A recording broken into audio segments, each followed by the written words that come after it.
Welcome to another episode of Curtain Call Conversations. I'm here today with Liz Kettle, who is shortly going to be starring in Poor Clare, which is opening at the Orange Tree Theatre in London from the 12th of July. How are you today? Warm, warm. It was a Yes. little less warm when I left Scotland this morning, Ah. which is where I've been for the weekend. But no, actually, it reminds me, I was at the Globe Theatre in 2003, which was a very, very hot summer, and I was very pregnant.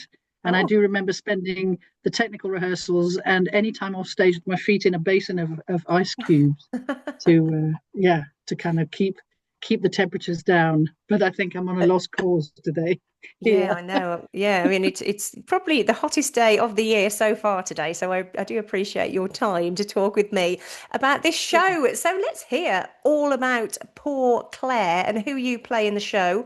Peppa. I play Pepper. It's not a very large part. Starring would be is a slight overstatement. The play is about Claire, and Claire is it's set in 1211 in Assisi in Italy, and Claire is a very beautiful, wealthy young woman who has a suitor who's bestowing gifts on her before their wedding. And Claire happens to meet a chap called Francis, who's also from a quite wealthy family, but he's given up all his possessions and all his wealth because of the poverty that he sees all around him. And he's considered to be completely crazy by the townsfolk, but he has a winning argument, and Claire gradually is won over and becomes cloistered, I suppose, and sets up what we now know as the Poor Clares, as the order of nuns who followed Francis of Assisi. And while that all sounds terribly serious, it's actually written by a brilliant New Yorker called Chiara Attic, and it's a fast-paced comedy with a really fantastic contemporary spin on it about wealth and poverty. All right, so let's talk about the rehearsal process for this kind of show for you. I mean, do you enjoy that process or are you just kind of itching to get onto the stage in front of an audience? No, I love the rehearsal period. I love taking a script to pieces with everyone and putting it back together again. And a script like this is so multi-layered. I mean, we it's probably just as well that there's a limit on the rehearsal time because you could go on Yeah. and uncovering, excavating so much detail in this. But yeah, so and I play Pepper in the show, who is the sort of the trusted housekeeper of the wealthy household, mother and two daughters, Yeah. and I'm a bit like the Carson for the Middle Ages. Okay. I maintain the household and I maintain the daughters' appearance and their hairdos. And I've been with the household for years, and I've known Claire since she was a baby. So yeah, that's I help her dress, I do her hair, I help her get ready for bed. I'm there 24/7, unquestioning, I suppose, until the point at which things begin to change within the house. Yeah, Yeah, sure. It sounds brilliant. I mean, the Orange Tree Theatre, have you performed there before? I haven't. I've always wanted to, and it's a fantastic little theatre in the Yeah. round. Um, I God, it punches above its weight. I mean, it's got a fantastic program of shows on Yeah. here, and and the technical crew and the creatives that they've managed to assemble for this production is fantastic. Really, really fantastic. Yeah. And I'm completely thrilled to be working with our director Blanche McIntyre. Yeah. Yeah. So how sort of late on do you get into the theatre to sort of do your first sort of tech run? We've got one more week of rehearsals, and then we move in next week, Nice. Wednesday. We tech on Wednesday, Thursday, Friday. Our first previews on Saturday. Ah. And then we wake up on Sunday morning wondering what on earth has happened. And we go again the following Monday, Monday to Saturday for the next month after that. Yeah, absolutely. I mean, how do you feel about sort of an opening night, sort of in preview? How are the nerves? I mean, do you still get nervous? I do still get nervous. Yeah. Um, but it is my happy place. So Yeah. So it's great.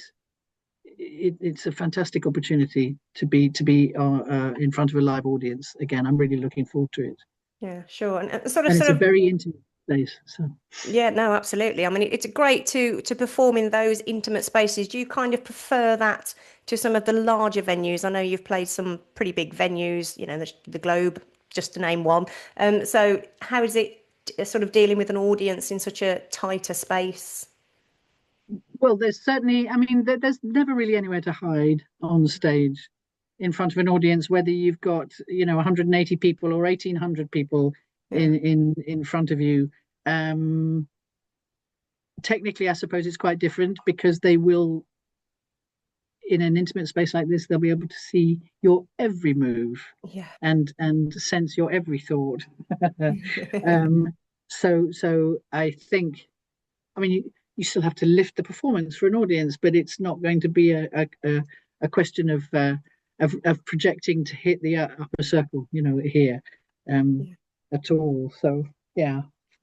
Absolutely. I mean, you've had a sort of a long career, lots of sort of Shakespeare thrown in there as well. But what is it particularly that you like about Shakespeare's work?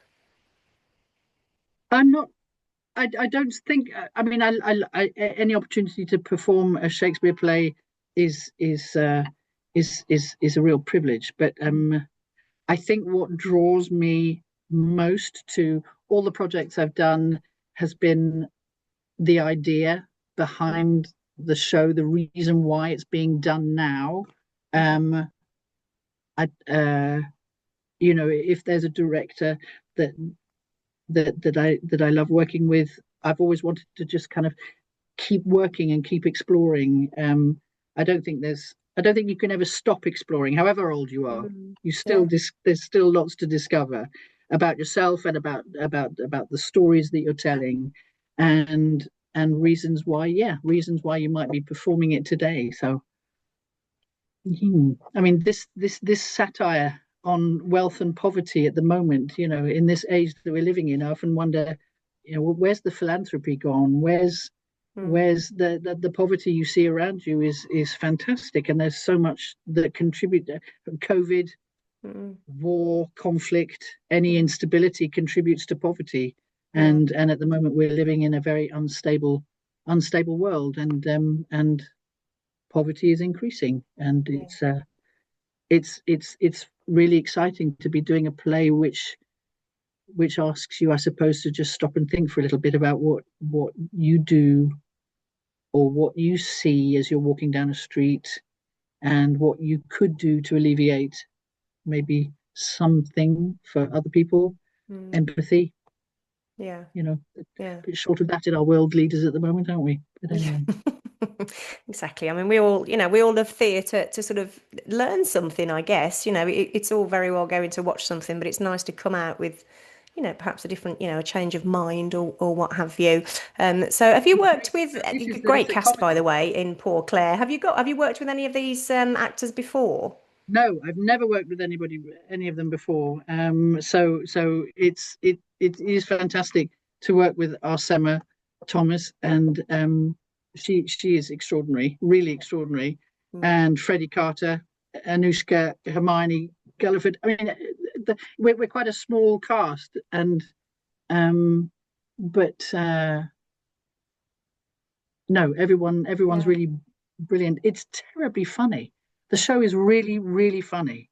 Um, and I think that's the wonderful thing about it. She's written a fast pace. We could set it anywhere. Yeah. It has the script is very nimble, very fast, and very funny, and it pulls you along with it, and then hopefully the audience will leave going, oh, but be aching with laughter. So Oh, good, yeah. excellent. Yes, we do need laughter, as we say in this world at the moment. So it's great to hear that is involved. And so let's talk about your career, really. I mean, sort of, when did you decide that being a performer was going to be your profession? Oh, good Lord. Well, we're talking a terribly long time ago now. I don't think I ever really decided. It just kind of happened, and Okay. I just chances presented themselves, and I seized them. And there was a point where I thought I really should go to drama school, and somebody pointed out that I'd been working professionally for about 5 years, and I should just maybe carry on. And so I did. And then I have really, yeah. I think sometimes I feel like every project I've done has been for a reason why Mm. it's happened when it's happened. Yeah. Um, there's been absolutely no planning on my part. I think it's very rare for anybody to be able to dictate how an acting career goes. But I've just hopefully been open to sensible suggestions, or not so sensible suggestions. I mean, you've also sort of been in the world of TV as well. I mean, what is it about sort of that sort of art form that you like? Is there a preference to perhaps live theatre or TV work? I'm not your TV. I don't think I'm built for TV. But, I I like the live audience. I Yeah. like theatre better. Mm. Obviously TV it pays better, but then again, being turning up for a few days and then walking away again doesn't feel as though I'm as involved in the creative process as I do feel when I'm involved in the theatre. Yeah. Outside the theatre, I did a lot of production work.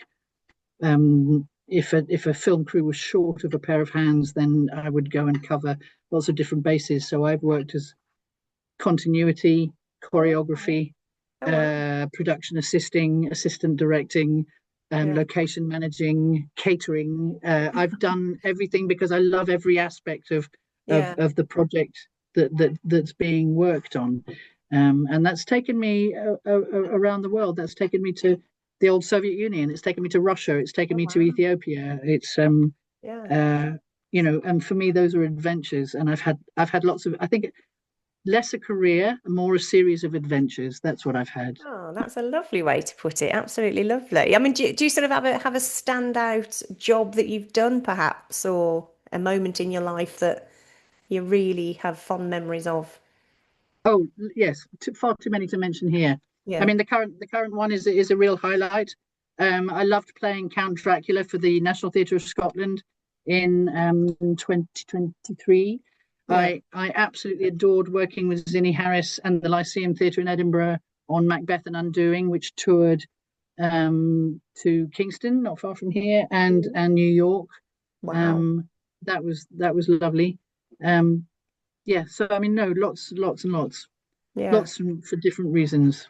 Yeah, absolutely. A vast career and a good one by the sound of it. So, Poor Clare is running at the Orange Tree Theatre between the 12th of July and the 9th of August. If we could just let people know why they should buy themselves a ticket and come and see you all. Because you're going to see a stellar cast of actors, and you're going to see or listen to a wonderful comedy. It's a great show. Marvellous. That's great. I should pop on the next slide where people can grab their tickets. But good luck with it all. I really hope it goes well and thank you for your time today. Thank you, Emma. It's been a real pleasure. Thank You're you. very welcome. Thank you. Bye. Bye bye.